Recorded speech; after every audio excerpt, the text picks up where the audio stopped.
James, sit up. James, sit. Hey.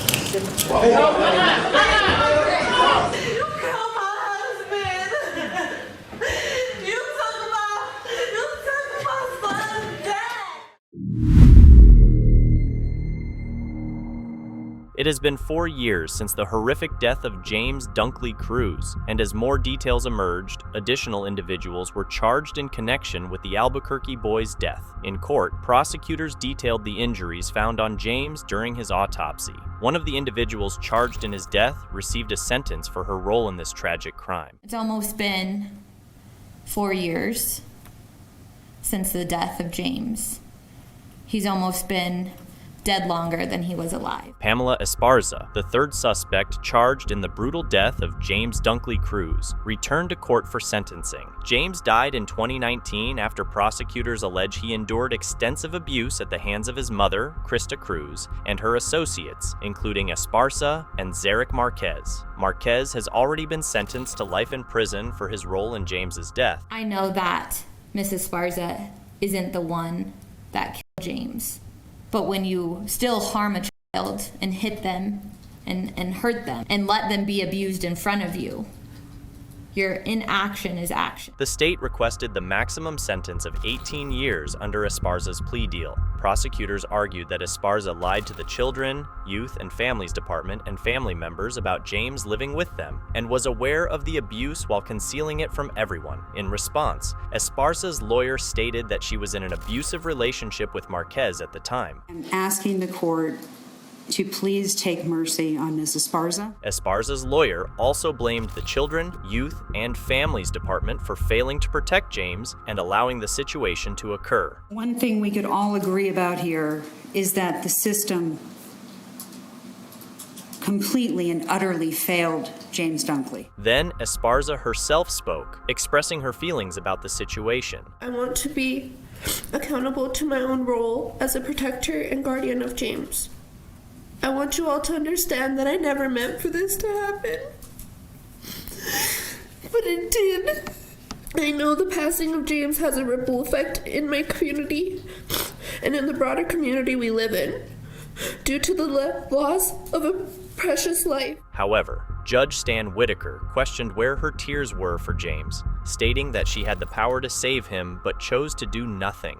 I don't know that in my years of sitting on the bench hearing this kind of carnage, her case, that's worse. He sentenced her to 13 years in prison, followed by 5 years of probation, stating that anything less would be a slap in the face to James. My hope from this is that at least the message to CYFD, and I'm sure they get it a lot, is that things just really have to be different. That maybe more lives of children can be saved with a little bit more robust involvement. Esparza will turn herself in to begin her sentence. Meanwhile, James's mother, Krista Cruz, is also scheduled to be sentenced. She also accepted a plea deal and was imprisoned for up to 22 years. An all-out melee erupted in court as the youngest person ever convicted of murder in Kent County learned his sentence. Sean Cisahai appeared in court where chaos broke out. The situation was sparked by the words of a mother who attempted to explain to the judge why her son shot and killed her live-in boyfriend. This is a child. Yes, he may have committed an adult crime. The judge was about to sentence Sean Cisahai for second-degree murder when the chaos unfolded in the courtroom. But obviously, after it all comes out, he was treated in ways that I had no clue of. So we can't say that, oh, he was never mistreated, he was never mistreated. No. She stated that her live-in boyfriend may have been abusing her son. Relatives of the victim, Charmel Stokes, reacted strongly, leading to a scuffle in the courtroom. Deputies had to wrestle Sean Cisahai's uncle to the floor and ultimately cuffed him to restore order. Sean admitted to walking up behind Stokes and him at the family's Kentwood home. After his arrest, he told a therapist that Stokes had abused both him and his mother. This explanation is the only way his family can rationalize why a child with no prior criminal record would commit such an act. That was his only way out. He didn't know no other way out. He was a young 13-year-old kid. He just turned 13. That's That's his only, he didn't know anything else to do. Police and prosecutors stated that they found no evidence to support the abuse claim and have not identified a motive for the shooting. Relatives of the victim do not believe that he abused anyone. If there was any abuse, didn't nobody know it. And that kind of secret do not stay in a closet like that. It was Jose Moore who reacted angrily to the abuse claims in the courtroom, which led to the scuffle. I couldn't help myself. I couldn't take it no more. I'm hurting bad enough as it is, and then not to express yourself when you're hearing things that's not correct. It was Sean Sisahai's uncle, Chris Mann, on the other side of the courtroom, who was wrestled to the floor. Deputies ultimately released him without filing any charges. The one I was trying to show a scene and disrespect the court or anything but I'm going through a lot too, and I was just being there for my sister and my nephew, so that's why I kind of reacted like the way I did. Judge Daniels sentenced Sean Sisahai to a juvenile facility until his 21st birthday. At that time, the judge will decide whether to release or transfer him to an adult prison. A Raleigh family continues to mourn the loss of 31-year-old Raheem Cummings, who was shot outside a shopping center and died the following day. Witnesses reported that a foot chase preceded the fatal shooting. When the first suspect appeared in court, emotions overwhelmed Cummings' widow and the large group of family members who attended the hearing.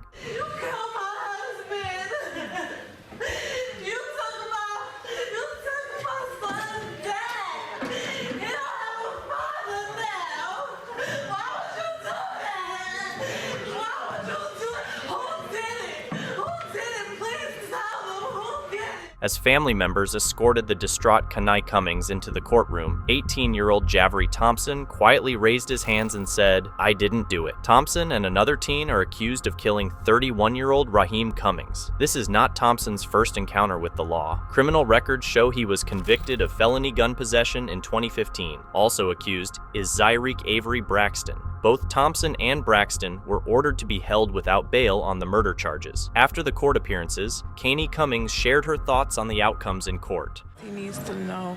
He needs to hear my voice. He needs to know. He needs to see my face. He needs to know that this is real. You tore a family apart. This is real. And I want everybody that was involved.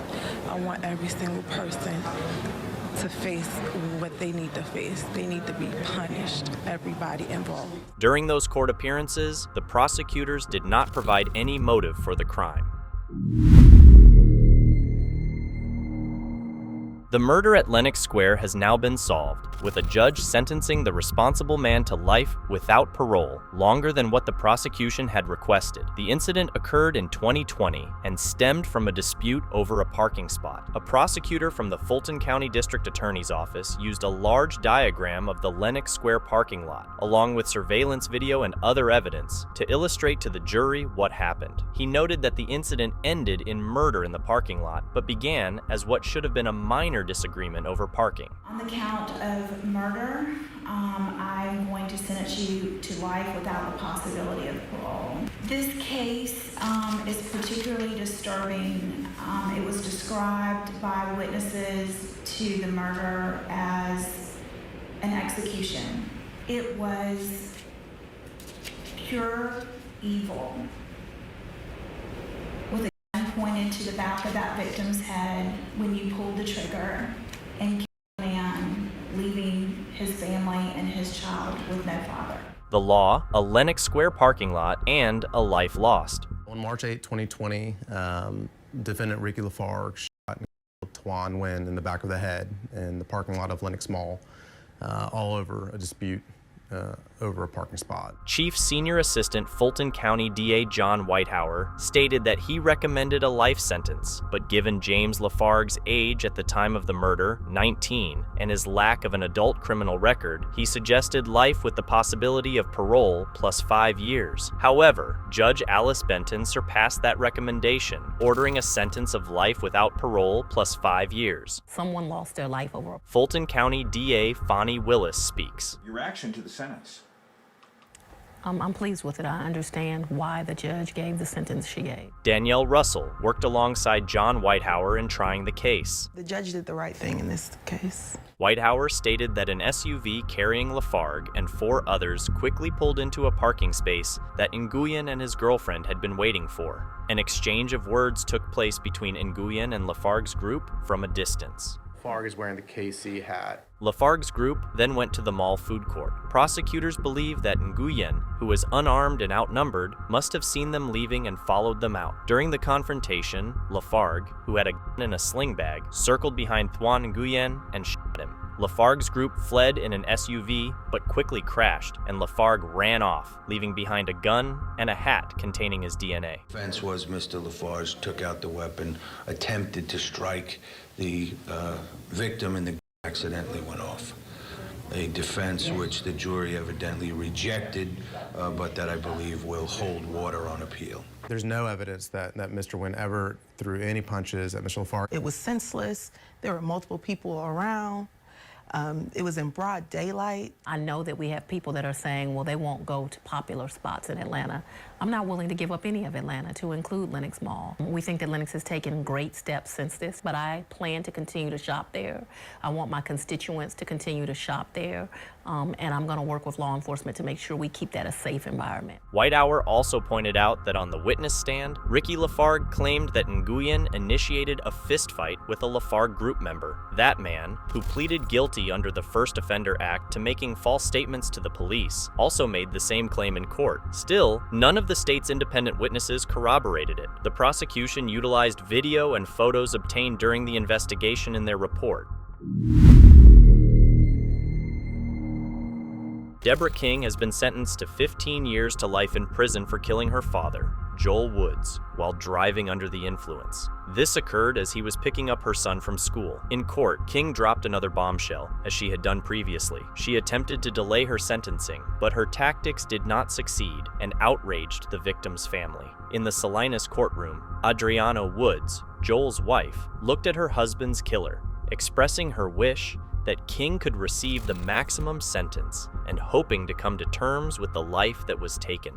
And I hope that she thinks about what she did and at some point accepts responsibility. The wife of Joel Woods remarked that Deborah King's tactics to avoid responsibility were typical. At one point, King claimed she was insane, which delayed her trial by a year and nearly postponed her sentencing. Then, she dropped another bombshell by sending a letter to the district attorney's office, indicating that she had information about another crime and another defendant. It appeared to be an attempt to negotiate a lower sentence, but the judge rejected the letter. Her history shows she's only thought about herself. I don't think she ever wanted to face this day and hoped to put it off forever, but she couldn't. She's never shown one shred of remorse except for herself. Joel Woods' father addressed Deborah King in court, expressing his hope that she suffers every day she spends in prison. King received a sentence of 15 years to life for killing Woods nearly 3 years ago, while he was picking up his son from school. At the time of the incident, she was under the influence of prescription pain pills. Woods told the convicted killer that she did not understand what true pain is, and promised to be present when she became eligible for parole. Well, she's got to serve at least 15 by this time already served. That means I'll be somewhere around 80 years old, and I'll be there if I'm still alive. She just can't ever be free to get in another car. So that will be our goal. Deborah King may never get behind the wheel again. She was sentenced to 15 years to life in prison due to her history, which includes 6 DUI convictions. A Fresno County jury is currently reviewing evidence related to a murder that occurred in 2009. Prosecutors have charged Marcus Falk with killing his cellmate while both were incarcerated at Pleasant Valley State Prison in Coalinga. Now, 15 years after the inmate's murder, the jury is learning about where investigators believe the suspect hid his weapon. Once this mattress was moved outside of the cell, prosecutors have charged Marcus Falk with 1 count of murder in connection with the death of his cellmate, Jason Sean Cannon. Reports from 2009 indicate that Cannon, a 35-year-old from Sacramento County, was serving a 32-month sentence for resisting arrest when he was killed. Jurors heard evidence regarding a prison-made weapon that investigators discovered in Falk's cell, hidden inside a mattress. As I recall, it was embedded in the stuffing. It was embedded. Yes. Okay. In the center somehow. Prosecutors claim that Falk had a pact with another prison inmate to kill their cellmates, but Falk denies the murder charge and has pleaded not guilty. His public defender called upon the prison's current chief of mental health, who has reviewed reports regarding Falk's mental health diagnosis. Did you review a record where he was diagnosed in 2007, July 16th of 2007, with bipolar disorder? Yes. Yes, okay. I did. It has taken years to reach the evidence that attorneys are now presenting to jurors. The case has faced delays from the beginning. Prosecutors noted that Fresno County Sheriff Deputy Joel Wallenmeyer was investigating the case when he died in the line of duty in 2010. The case was subsequently filed in 2019, but as it moved through the court system, attorneys encountered additional delays due to the pandemic. The challenges of trying a case that is now over 15 years old were evident, as Dr. Bao Tren testified. The two clinicians that were assigned to Mr. Falk at the time have since passed away. Prosecutors have stated that they will present more evidence before the defense can call additional witnesses to build its case. Maria Ingenza, grieving the loss of her husband while her son sits in jail charged with his murder, speaks out about her unimaginable situation. She was forced to sit in court for half an hour as she was questioned, having to relive the day her husband was killed. She recalled vividly the moment police placed handcuffs on her 21-year-old son. Why are you doing that? And they told me your husband is under the bed. Eugene Shambo had his preliminary hearing for the shooting and killing of his father, 68-year-old Imbai Ingenza. Henderson police reported that the incident stemmed from an argument. People who knew Eugene described him as a quiet and innocent student who may have struggled under his father's strictness. In court, Eugene's lawyer portrayed the deceased as a forceful authority figure. He not only ran the household, he ran everyone's life that lived in the house. Eugene's mother confirmed that portrayal, stating that her controlling husband did not allow her to drive and prohibited both her and her son from having any friends. After spending nearly 6 years in the Bexar County Jail, a suspect in 2 capital murder cases has finally been given a trial date. Jose Baldomero Flores was arrested in 2016 in connection with 2 separate cold cases. He is charged with the 2005 murder of Heather Williams, who was found dead in her Leon Valley apartment, and the 2011 murder of Esmeralda Herrera, whose apartment Flores allegedly burned down. For the record, Mr. Flores has been in jail, according to this docket at the time of the printing of this docket, 1,918 days. 37th District Court Judge Melissa Skinner has ordered that this case go to trial, noting that it is one of the oldest cases in her court. I would like to find out what your prospective schedule is, because I'm looking at the summer. The 2 murder cases remained unsolved until 2016, when investigators connected evidence from the 2 crime scenes to individuals who knew both women. Since then, there have been numerous hearings regarding the cases. The trial appeared close to starting in 2020, but the pandemic delayed proceedings. A scheduling order has been established, with jury selection set for July 29th and the trial beginning September 5th. This September 5th trial date will specifically address the 2011 murder case, where prosecutors will be seeking the death penalty. This is the trial of Corey Binderim, a Clay County contractor accused of killing a client. Prosecutors allege that Binderim killed Susan in 2019. They claim he killed Malden after she demanded a refund of part of the $12,000 she had paid him for a bathroom job that was never completed. Malden had warned Binderim that if he didn't return her money, she would involve the police and seek legal action. Prosecutors argue that this ultimatum led Binderim to murder her. They assert that Binderim was the last person to see Malden alive, and that surveillance video exists showing his actions that day. The video allegedly captures him purchasing a bag and concrete before he disposed of over 300 pounds of demolition debris at a landfill. A woman who considered Malden her best friend testified that Malden had informed her about the ultimatum and that she returned to check on her friend but couldn't find her. I kept trying to call her and then couldn't reach her that day. So then the next day then, on Friday, I told my husband, I'm going to go, if I can't reach Sue this morning, I'm going to go down to her house because, maybe she's sick or something, and then I couldn't reach her because it was very uncommon for her not to answer her phone. The medical examiner confirmed that Malden was strangled and found evidence of a struggle. Prosecutors noted that Bindareem had scratches on his arm and hand. However, Bindareem's attorney argued that the case is circumstantial. The defense contends that Bindareem wouldn't have had enough time to kill Malden and clean up afterward, based on the surveillance video evidence. They also stated that the items he purchased were typical for his work as a contractor. At the end of this case, we will ask you to determine murder or not guilty, draw counts, because there is reasonable doubt in this case, based on that fingernail. The trial will resume soon, and we will return to the courtroom. The state is seeking the death penalty in this case. James Wasson, who previously cursed at a judge and kicked down a courtroom podium during an earlier appearance, had another outburst during a sentencing hearing in Butte. His recent outburst came after District Judge Ed McClain denied a plea bargain that would have reduced Wasson's sentence. Court hereby sentences the defendant to 10 years MSP with 3 years suspended. And in relation to counts 2, 6, 7, and 11, the court also sentences the defendant to 10 years MSP with 3 years suspended on each count. Each of these counts shall run consecutive to each other. So the sentence in DC 17-267 I'm good, let's go. is No, I'm good, let's go. is 50 years MSP. No, I'm good, let's go. Is 50 years with MSP, with 15 to be hereby suspended. James, sit up. James, sit.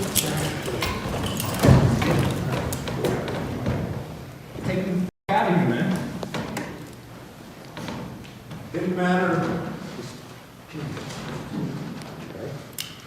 In the matter of DC 277, the court hereby sentences the defendant on each 3 counts to 10 years MSP with no time suspended. So the defendant is hereby sentenced to on 277 to 30 years MSP. The sentences DC 17-267 shall run concurrent to 277 and shall also run concurrent to the Judge Newman's sentence in 1788. You will have 120 days from today's date to review my written judgment to make sure my written judgment complies with my oral judgment in this matter, and the clerk will hand you the necessary forms for sentence review. And Your Honor, it would also run concurrent to DC 17-278, which was judgment plan. Oh, and it shall run concurrent to that as well. Any sentence prior to today runs through. Right, and how much time will we give credit for time served? Your Honor, he has been incarcerated since the date of arrest, and we have that figured out the last time we were in front of the court. And we would add additional days as of from that last time. He was arrested on November 3rd, 2017. He would have credit from that date. We shall give the credit, shall we give it to him? Thank you. Do you have anything else before this point? Would be standard conditions of probation. And during that time period, the court would also enter the standard surcharges in relation to this matter of standard conditions. You can suck my James.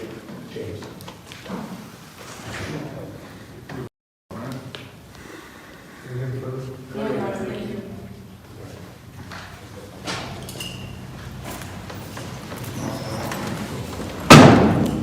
James Wasson became irate when District Judge Kurt Kruger imposed a 35-year sentence at the Montana State Prison for several felony offenses.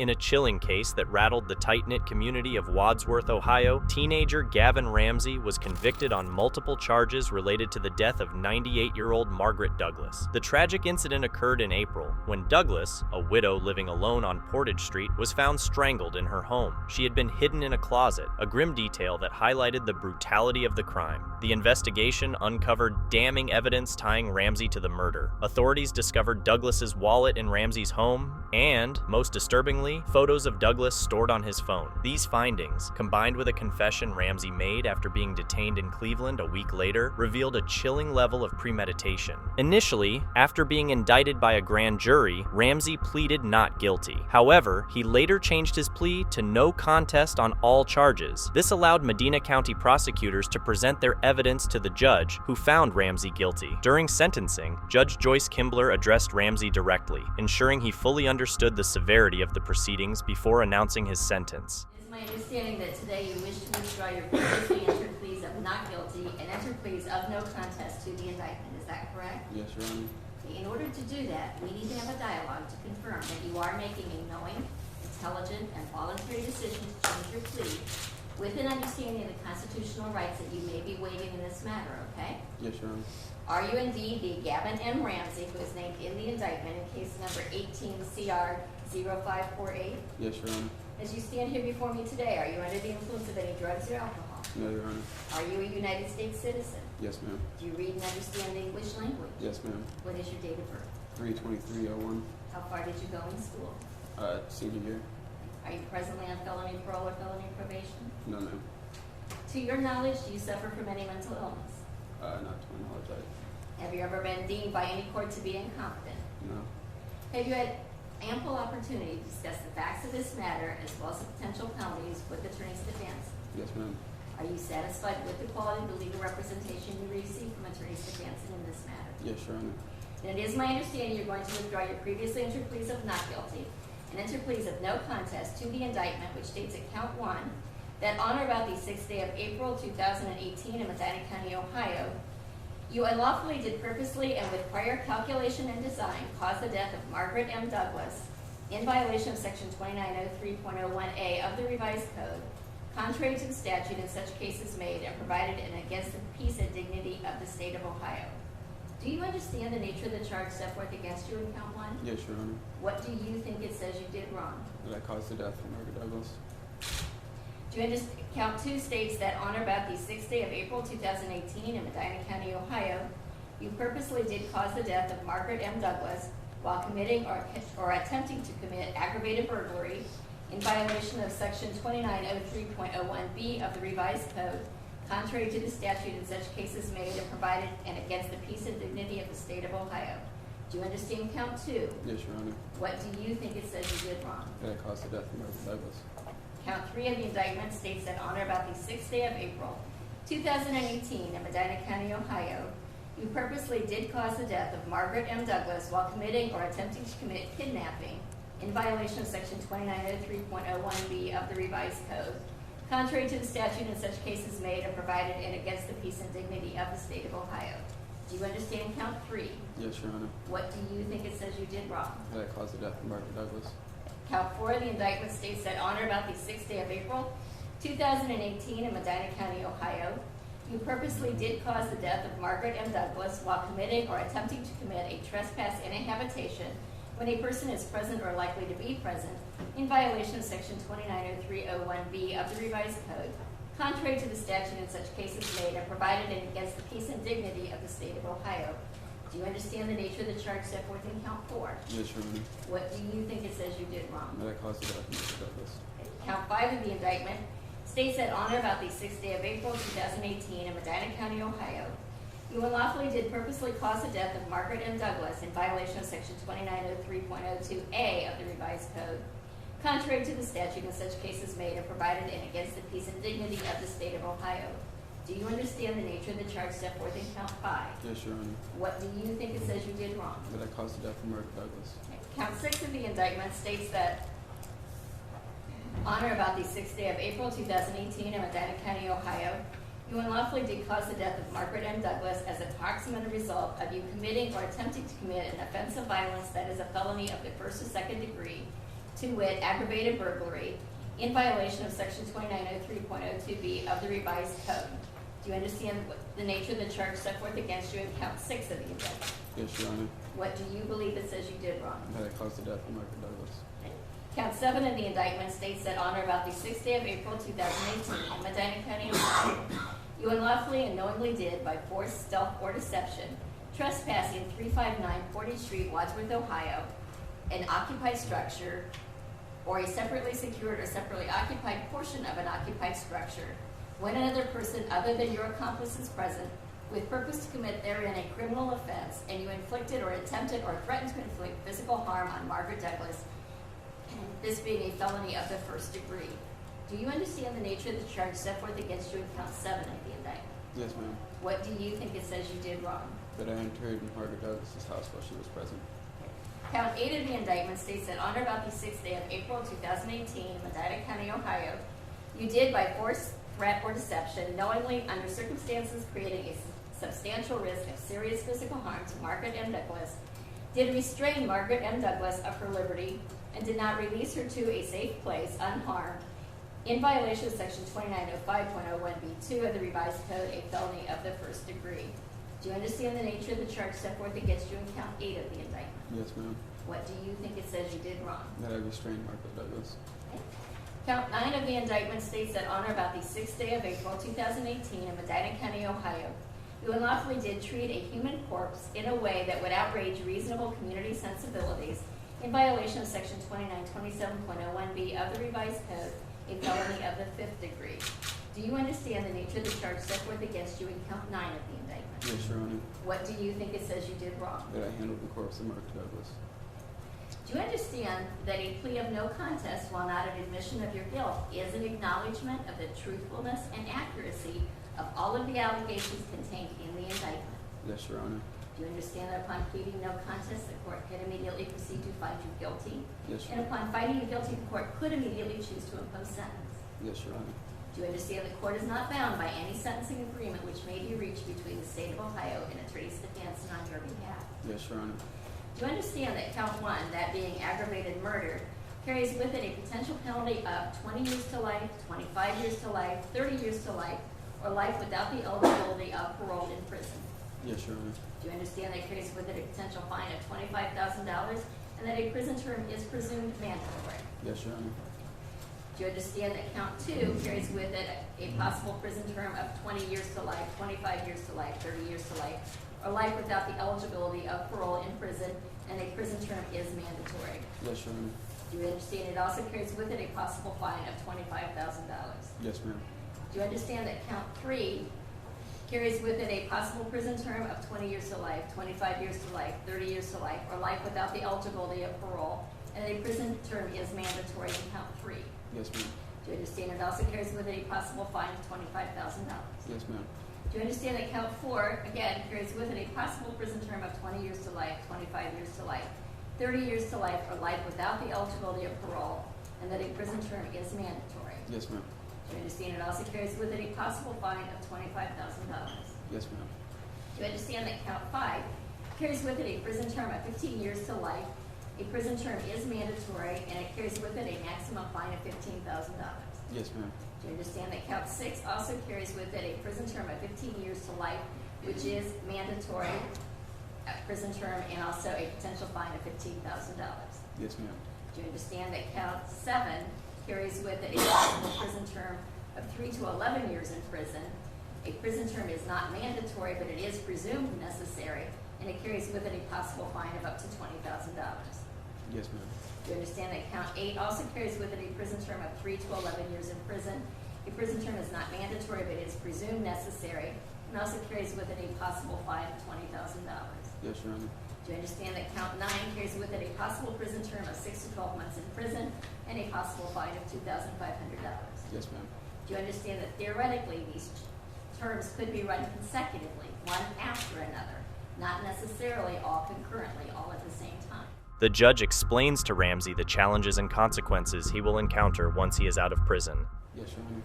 Do you understand that after you've been to prison, if you were released from prison, count 7 and count 8 carry with it potential periods of post-release control, mandatory post-release control of 5 years. Yes, Your Honor. Do you understand that count 9 carries with it a possible period of post-release control of 3 years? Yes, ma'am. Do you understand that when these mandatory periods of post-release control would be imposed, when they were imposed, if you were released from prison, if you violated the terms of that supervision, the adult parole authority is authorized to return you to prison for up to 9 months for any single violation, up to a maximum of 50% of your prison term for all violations. Yes, ma'am. Do you understand that some of these provisions do not apply to the counts of aggravated murder and murder? Yes, ma'am. Other than what we have discussed here today, has anybody made any promises or threats to induce you to change your plea? No, ma'am. Do you understand that by entering a plea of no contest, you will be waiving important constitutional rights, including the right to a trial by jury of 12 persons, which would require a unanimous verdict, the right to have your attorney cross-examine witnesses who would appear to testify against you, your right to have subpoenas issued to have witnesses brought to court to testify on your behalf, your right not to testify against yourself, your right not to have your silence used against you to prove your guilt, and your right to require the state of Ohio to prove the charges against you beyond a reasonable doubt. Yes, Your Honor. And with this knowledge, what plea do you enter today to count 1 of the indictment, aggravated murder in violation of RC 2903.01A? No contest. And what plea do you enter today to count 2 of the indictment, aggravated murder in violation of RC 2903.01B? No contest. And what plea do you enter to count 3 of the indictment, murder in violation of, count 3 of the indictment, also aggravated murder in violation of RC 2903.01B? No contest. And what plea do you enter to count 4 of the indictment for aggravated murder in violation of RC 2903.01B? No contest. And what plea do you enter today to count 5 of the indictment for murder in violation of RC 2903.02A? No contest. And what plea do you enter to count 6 of the indictment, murder in violation of 2903.02B? No contest.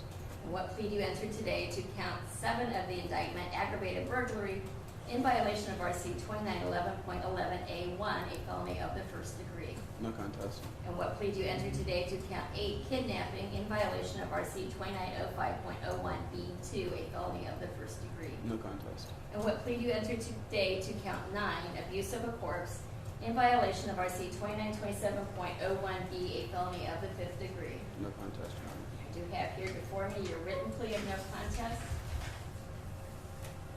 Is there anything else that you would like to say as it relates to the change of plea, Attorney Hanson? No, Your Honor, we would waive a presentation of facts for the hearing.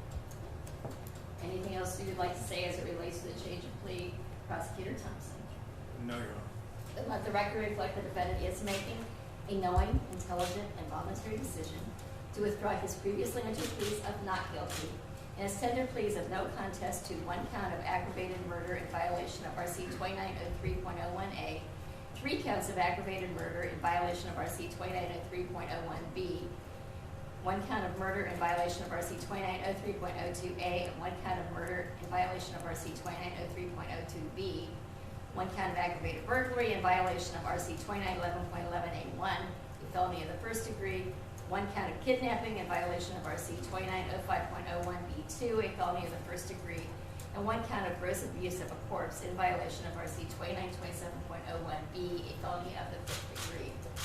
Court finds the defendant has been informed of all of his constitutional rights, that he understands the nature of the charges, the effect of a plea of no contest, as well as the possible penalties which could be imposed. Therefore, the court accepts the defendant's plea of no contest and finds him guilty of 1 count of aggravated murder, finds him in violation of RC 2903.01A, finds him guilty of 3 counts of aggravated murder in violation of 2903.01B, finds him guilty of 1 count of murder in violation of RC 2903.02A, finds him guilty of 1 count of murder in violation of 2903.02B, finds him guilty of 1 count of aggravated burglary in violation of 2911.11A1, a felony of the first degree, finds him guilty of kidnapping in violation of 2905.01B2, a felony of the first degree, and finds him guilty of gross abuse of a corpse in violation of 2927.01B, a felony of the 5th degree. I will order a pre-sentence investigation. I will schedule this for a mitigation hearing on January 3rd, 2019 at 1:30.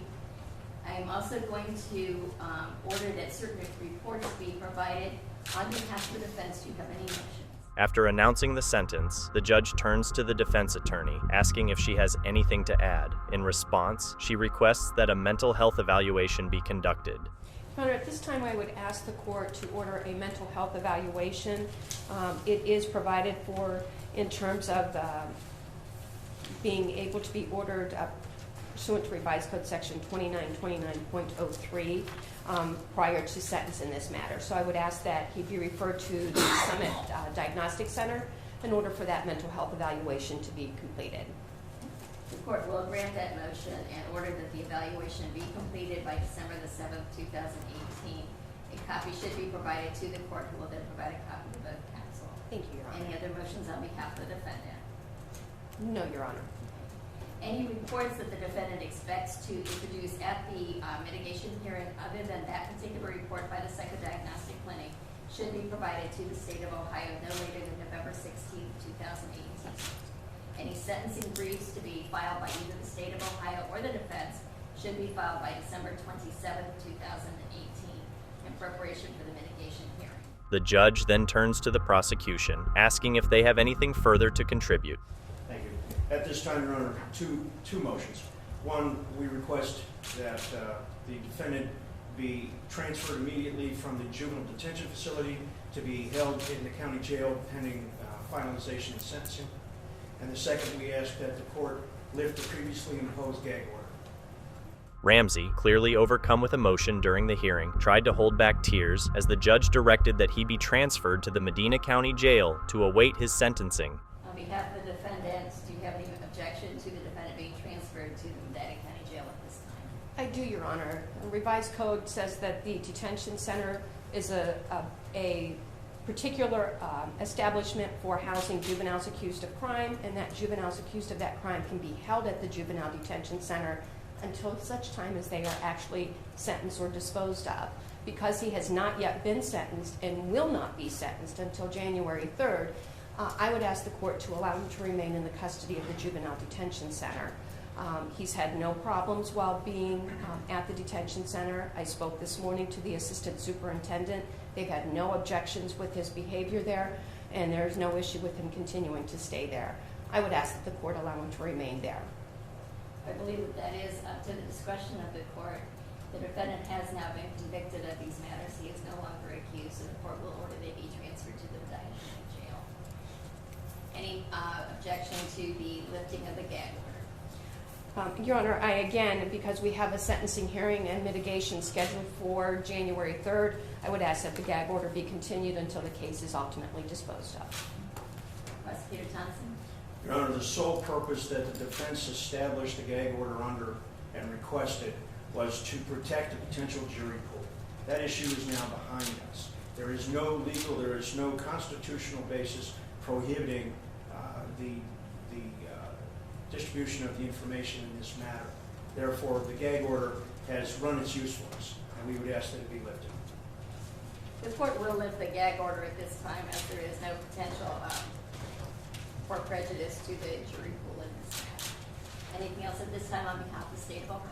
Nothing further, Your Honor. Anything else on behalf of the defendant? No, Your Honor, thank you. Thank you. We are adjourned.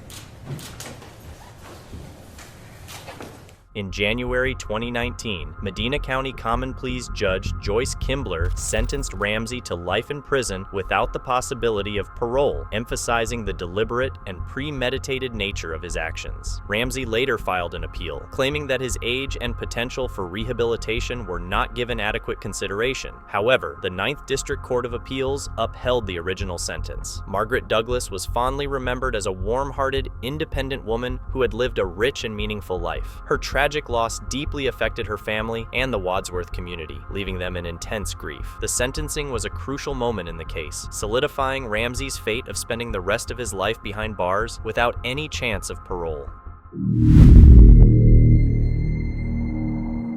The families of Anthony Garcia's 4 victims gathered in court to witness the sentencing of their loved one's killer, who appeared to doze off as the judge announced whether he would face life or death for his crimes. Garcia's killing spree began over 10 years ago, starting with the murders of Thomas Hunter and Shirley Sherman in Dundee in 2008. Hunter was the son of Garcia's former supervisor at Creighton University. 5 years later, in the spring of 2013, Garcia targeted Dr. Roger and Mary Brumback at their West Omaha home. He stabbed both victims and shot Roger, another former boss from Creighton. A special task force from Omaha police identified Garcia as the suspect, connecting him to the murders through motive and opportunity. They arrested him in Illinois in July 2013. During the sentencing hearing, Judge Gary Randall paused at around 2:15 p.m., mentioning severe pain that made it impossible for him to continue. He was transported from the courthouse by ambulance and later reported to be in fair condition. Judge Ricky A. Schreiner took over and completed the reading of the sentence. Schreiner later explained that Randall had undergone a medical procedure and was suffering from back pain. It was apparent that Judge Randall was experiencing some difficulty.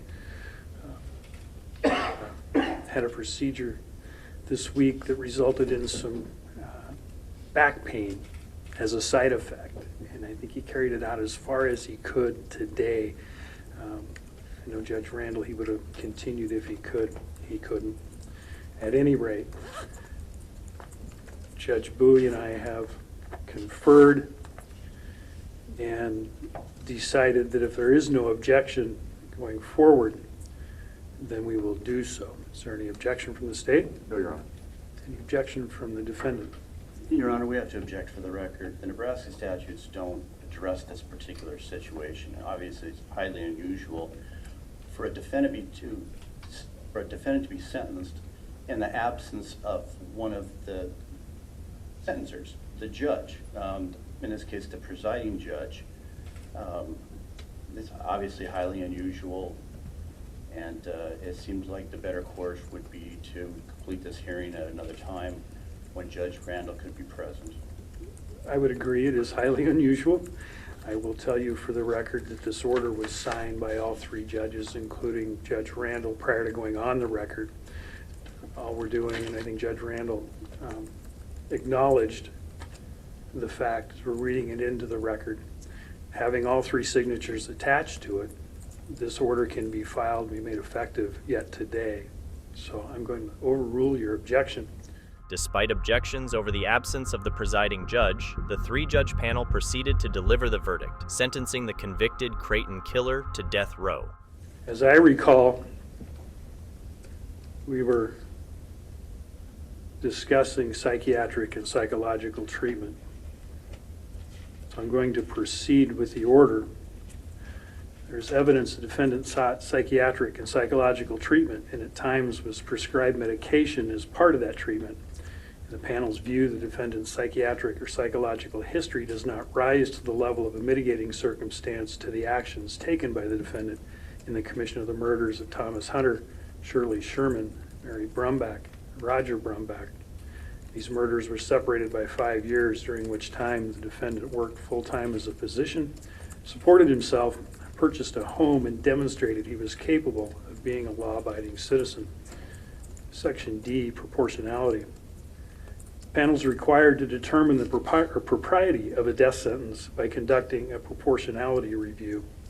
Such sentence determination shall consider whether the sentence of death is excessive or disproportionate to the penalty imposed in similar cases, considering both the crime and the defendant.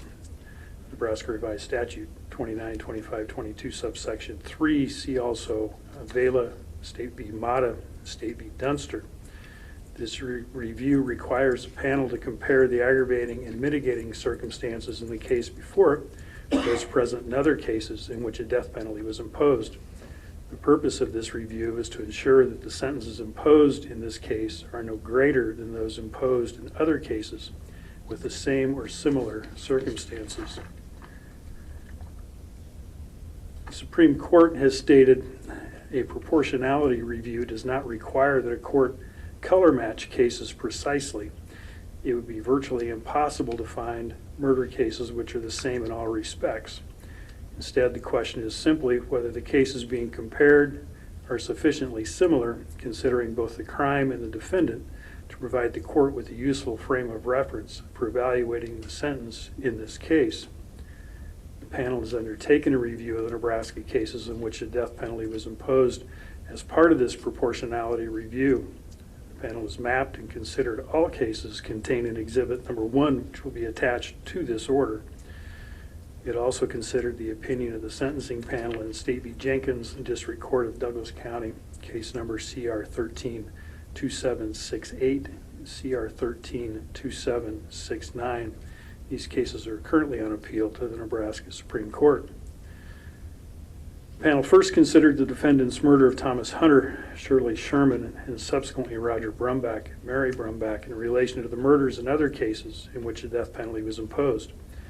There exists no precedent in Nebraska law for the fact that the defendant traveled from his home in Indiana to Omaha, Nebraska to commit 4 murders on 2 separate occasions separated by a period of 5 years. Those facts suggest lengthy premeditation and an exceptionally depraved mentality. The defendant had 5 years to reflect on the gruesomeness of the first 2 murders before he returned to Omaha to commit 2 more murders that were as equally gruesome.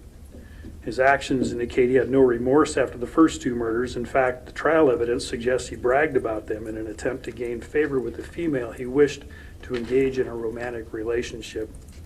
The defendant continues to evidence no remorse, and the panel finds nothing to suggest that he ever will. After a complete review of the cases referenced above, the panel unanimously concludes that the murders of Thomas Hunter, Shirley Sherman, Mary Brumback, and Roger Brumback, when compared directly to the murders in which the sentence of death has been imposed, a sentence of death in this case would not be excessive or disproportionate. The panel has considered the relative proportionality of the prior conduct of the defendants who were sentenced to death. The defendant now stands convicted of 4 murders. There is no doubt that all 4 murders were premeditated, yet there are any number of cases in which a defendant was sentenced to death in Nebraska where the prior conduct did not rise to the level of disregard this defendant has for the value of the life of another human being. Other cases in Nebraska involving more than 1 murder have been closely scrutinized. See State v. Jones, State v. Jubert, State v. Ryan, State v. Lauder, State v. Williams. All these defendants were sentenced to death. For example, in State v. Hessler, Hessler was sentenced to death based in part upon findings that he had substantial history of serious assaultive or terrorizing criminal activity. The murder was committed in an effort to conceal the commission of a crime, and the murder was especially heinous, atrocious, cruel, or manifested exceptional depravity. Hessler had not been convicted of a prior murder. Jubert involved the defendant convicted of 2 counts of first-degree murder for the killing of 2 young boys. Jubert was sentenced to death in each case based partly on the finding that he had a substantial history of serious assaultive or terrorizing criminal activity. Jubert had not been convicted of a prior murder. The panel also notes that the death penalty was imposed in State v. Gales and Williams. Gales was sentenced to death based on findings that he had previously been convicted of a crime of violence, as well as the particulars of the instant crime, but not a prior murder. Williams had previously been convicted of a crime of violence, but not a murder. In summary, the panel has conducted a thorough review of the death penalty cases and considered whether the sentence of death is excessive or disproportionate to the penalty imposed in similar cases, considering both the crime and the defendant. The panel has reviewed the nature of the murder in each case, as well as the prior criminal conduct of the defendant, which supports the ultimate finding that the death sentence was appropriate in each of those cases. The panel concludes the sentence of death for the defendant in each of those murders is neither excessive nor proportionate to the penalty imposed in similar cases. Conclusions. The jury found beyond a reasonable doubt all of the aggravating factors alleged. The panel finds that giving the defendant the benefit of all inferences, there is one statutory mitigating factor, and that being the defendant has no significant history of prior criminal activity.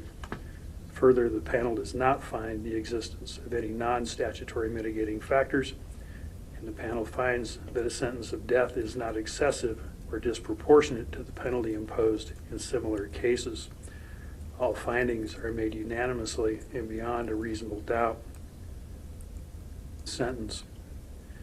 It is therefore ordered, as to count 1, murder in the first degree, a Class 1 felony of Thomas Hunter, on or about the 13th day of March 2008, the three-judge panel orders that a sentence of death is imposed upon the defendant, Anthony Garcia. As to count 2, use of a deadly weapon, not a gun, to commit a felony, a Class 3 felony, the presiding judge orders that defendant Anthony Garcia is sentenced to not less than 19 years, no more than 20 years imprisonment. This sentence shall be served consecutively to the sentence served in count 1 as provided by law. As to count 3, murder in the first degree, Class 1 felony of Shirley Sherman, on or about the 13th day of March 2008, the three-judge panel orders that a sentence of death is imposed upon the defendant of Anthony Garcia. As to count 4, use of a deadly weapon, not a gun, to commit a felony, a Class 3 felony. Presiding judge orders that defendant Anthony Garcia is sentenced to not less than 19 years nor more than 20 years imprisonment. This sentence shall be served consecutive to the sentence in count 1, 2, and 3 as provided by law. As to count 5, murder in the first degree, a Class 1 felony of Mary Brumbach, on or about the 12th day of May 2013. The three-judge panel orders that a sentence of death is imposed upon the defendant, Anthony Garcia. As to count 6, use of a deadly weapon, not a firearm, to commit a felony, Class 2 felony. Presiding judge orders that defendant Anthony Garcia is sentenced to not less than 49 years, nor more than 50 years imprisonment. This sentence shall be served consecutive to the sentences in counts 1, 2, 3, 4, and 5. And as to count 7, murder in the first degree, a Class 1 felony, Roger Brumbach, on or about the 12th day of May 2013, the three-judge panel orders that a sentence of death is imposed upon the defendant, Anthony Garcia. As to count 8, use of a deadly weapon, a firearm, to commit a felony, Class 1C felony. The presiding judge orders that defendant Anthony Garcia is sentenced to not less than 49 years, nor more than 50 years imprisonment. This sentence shall be served consecutive to the sentences in counts 1, 2, 3, 4, 5, 6, and 7. And as to count 9, attempted burglary, a Class 4 felony, presiding judge orders that defendant Anthony Garcia is sentenced to not less than 20 months, nor more than 5 years. This sentence shall be served consecutive to the sentences imposed on counts 1, 2, 3, 4, 5, 6, 7, and 8. It's further ordered the clerk of the district court shall deliver a copy of this judgment, a sentence to the warden of the Nebraska Penal and Correctional Complex or other proper and qualified officer charged with the execution of this sentence. Such copy shall serve as the order and direction to execute this sentence by inflicting the punishment of death by whatever method may be enacted by the Nebraska legislature. It's further ordered a signed or certified copy of this judgment sentence shall be delivered to the Sheriff of Douglas County, Nebraska, who shall promptly deliver defendant Anthony Garcia to the warden of the Nebraska Penal and Correctional Complex. And further ordered that in accordance with the Nebraska statute, the court reporter shall prepare a bill of exceptions as in other cases, and the clerk shall prepare and file with the clerk of the Nebraska Supreme Court a transcript of the record of the proceedings and any other records required by the Supreme Court, for which no charge shall be made, in order that the required automatic review of this order of sentence may be made by the Supreme Court as provided by law. Stated this 14th day of September 2018. This order is signed by the presiding judge, Gary Randall, Russell Bowie, and myself, Rick Schreiner. Anything further, counsel? No, Your Honor. Mr. Garcia, you are remanded to the custody of the Douglas County Sheriff for execution of this sentence. We're adjourned. Thank you. The judges acknowledged only one mitigating factor in Anthony Garcia's case, his lack of a prior criminal record. However, that was far from enough to outweigh the horrific and violent nature of his crimes. Garcia was found guilty of murdering 4 people, Thomas Hunter and Shirley Sherman in 2008, and Dr. Roger and Mary Brumbach in 2013. In keeping with his conduct throughout the trial, Garcia slumped to one side, either genuinely sleeping or pretending to sleep, as the judge detailed his sentence. For the victims' families, the decision doesn't equate to full closure. We'll feel a sense of relief upon his death. The sooner, the better, remarked one family member. Before the sentence was announced, victim impact statements were delivered by Sherman's 2 brothers, her son, and Thomas Hunter's mother, each expressing their enduring grief and loss. The entire courtroom fell silent and attentive when Claire Hunter, Thomas Hunter's mother, addressed the court during her victim impact statement. "The impact is just unbelievable," she said. "It's like throwing a stone into a pond. The ripples keep going and going." After the hearing, Claire reflected on her son's tragic death, expressing her hope for some positive outcome from the decision. "Thomas didn't deserve what happened to him," she said. "I don't know if there's such a thing as true justice or the right way to handle it, but he should be remembered as a talented, playful young man. The impact of events like these on a community like Omaha is simply immeasurable." Anthony Garcia's sentence was automatically appealed. In the fall of 2016, after a 16-day trial, a jury convicted him of all 4 murders, a case now often referred to as the Creighton killings. He was ultimately sentenced to death. Big thanks to our viewers for joining the courtroom journey with us. Your interest in the stories of justice is what keeps our channel alive.